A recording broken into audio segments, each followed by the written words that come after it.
Now, I want you to imagine two different scenarios with a woman you're seeing. The first scenario is a woman where she has friends, cousins, sisters, and a mother whom all had bad experiences with men. Her mother divorced her father when she was like 5 years old. Her sister's in the process of getting a divorce. Her cousin's in the process of fighting with her boyfriend and potentially leaving him. And a group of friends who half of them are single and the other half aren't really having a successful relationship life with their boyfriends. And then there's the second scenario. The second scenario is you're dating a woman right now and things are going great. And the woman who you're in a relationship with, her mother and father have a great dynamic, great masculine feminine dynamic between the dad and the mom. Her sisters, same thing. Her cousins, same thing. And her group of friends, most of them are not single. Most of them are in their late 20s, early 30s, happily married, having nothing but positive things to say about their husbands. And maybe occasionally there's a fight here and there, but besides that, everything is going smoothly. And I want you to ask yourself this question and be completely honest with yourself. In which situation does it make sense to take advice from a group, this one versus the other one?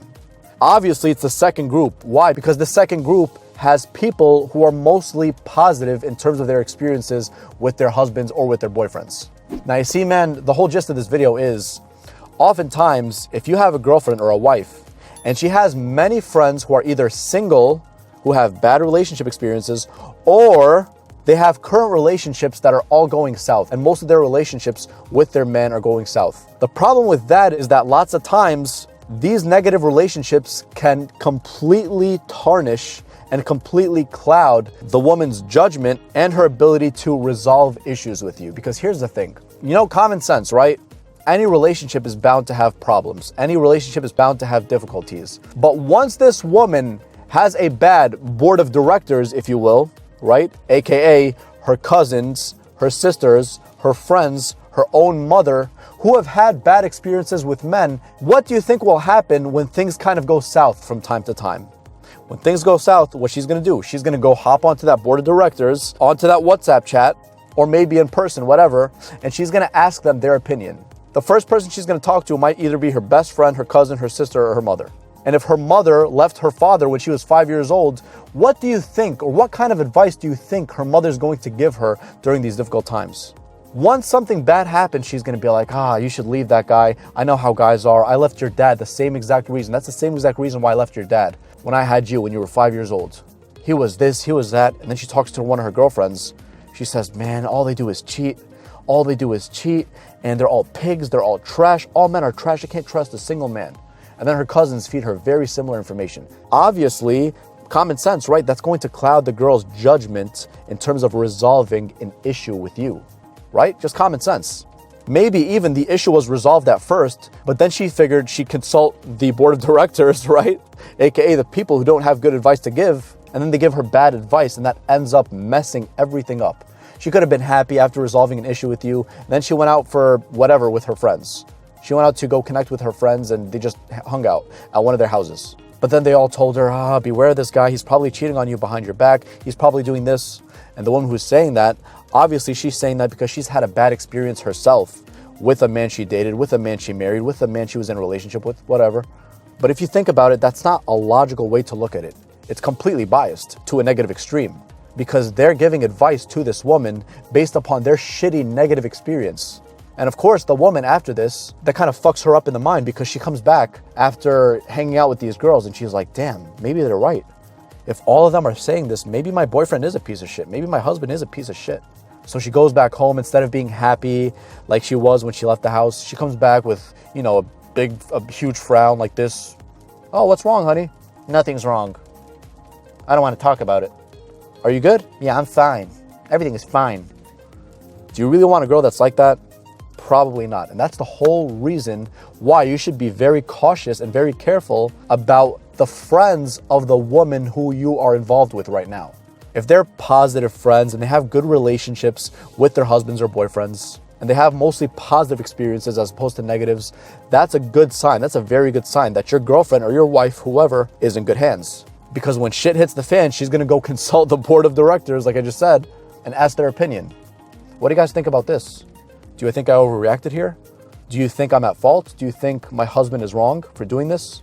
if they're healthy and they come from positive family backgrounds and positive, experiences that they had, they're going to give her really good advice, solid advice, more times than not.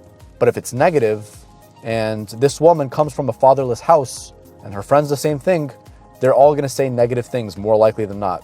That's just, common sense if you think about it. And that's going to cloud her ability, and that's going to cloud her reasoning too. She won't be able to reason with you because what? All the opinions that she has is the opinions of the board of directors, the lousy board of directors. You know what that's like? It's like taking advice on becoming an athlete, right? From this one dude in high school who was always benched and he never played on the team. He's probably going to give you shitty advice as to how to, perform well in this sport or that sport. Why? Because he's simply not qualified. He doesn't know what he's talking about. But instead, if you give a high-level athlete, if you give him a try and ask for his opinion, he's going to give you good, solid advice, more likely. And the same exact thing goes for men.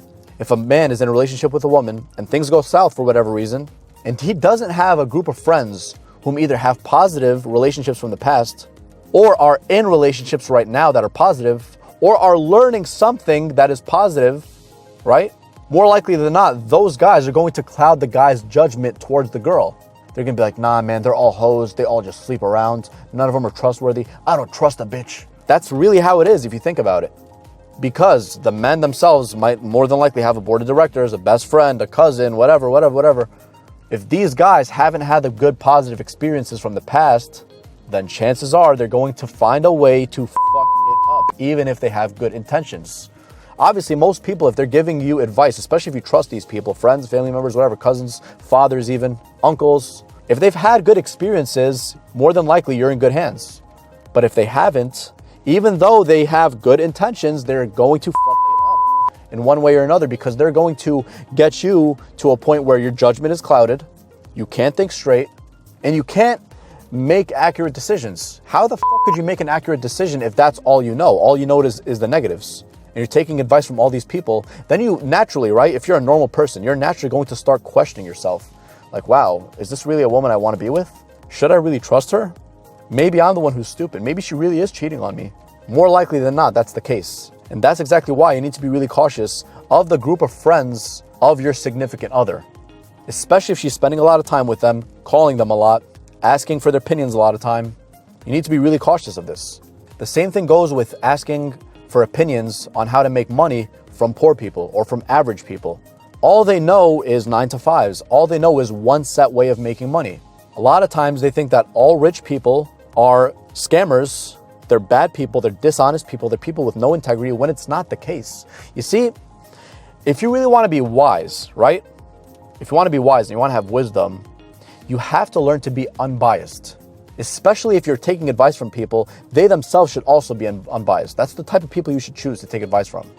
True wisdom is lack of bias, where they're telling you the truth with no judgments, no feelings involved, no nothing. And they're just telling you from an objective standpoint instead of an objective standpoint. Because oftentimes when it's from a subjective standpoint, aka their feelings, they cloud your judgment. You're not able to think clearly because these people are clouding your judgment.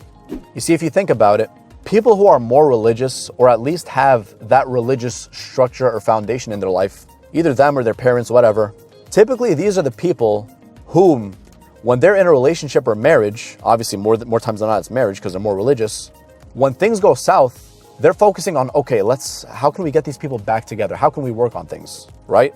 As opposed to people who don't really have a solid structure in their life, who think at the first sign of trouble, all right, we're going to leave each other. That's what my friends say. That's what my auntie says. That's what my uncle says. That's what my girlfriends say. That's what my sisters say. People who are more religious, who have that more religious background. I'm not like a super religious person, but I'm just saying this from an objective standpoint. Those people are more likely to want to work on things, right? If the families are even involved in like extreme cases, they're going to think of ways, okay, how can we work on these things? Assuming, of course, the values are aligned and it's not like the worst of arguments or it's not the biggest deal, right? It's not like a total deal breaker between the guy and the girl. They're going to be like, okay, how can we get them together? How can we work on these things?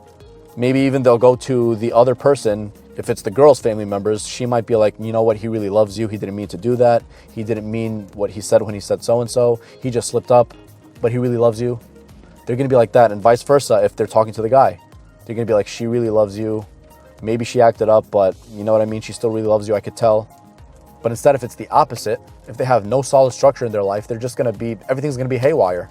Calling each other names. Sometimes it gets to abuse. There's people, unfortunately, it's not too uncommon to see people who've been through situations where their parents abuse one another.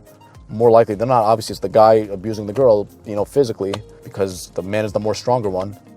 Sometimes it's emotional abuse. Sometimes it's mental abuse. It's just, toxic situations that you don't want to be part of. So the gist of the story, is make sure, as much as possible, if you're dealing with a woman that you want to get involved with seriously, make sure she has a solid group of friends, right? Or at least mainly positive friends, also sisters, also mother and father, so that whenever there's difficulties, they're helping you guys get together, right? They're helping you guys work on things instead of, take the easy way out and say, all right, oh yeah, I divorced your father when I was 30 years old and you were 5 years old, so you should probably do the same. Common sense, right? If that's what they know, that's what they're going to teach you. But if they don't know better, then you're probably not in the best of hands. So anyways, choose wisely, make sure you choose wisely, and be as objective as possible when it comes to these things. And make sure you're dealing with a woman who is more focused on resolving things and issues in her life than just to run away from them and just take the easy way out and the quitter's way out.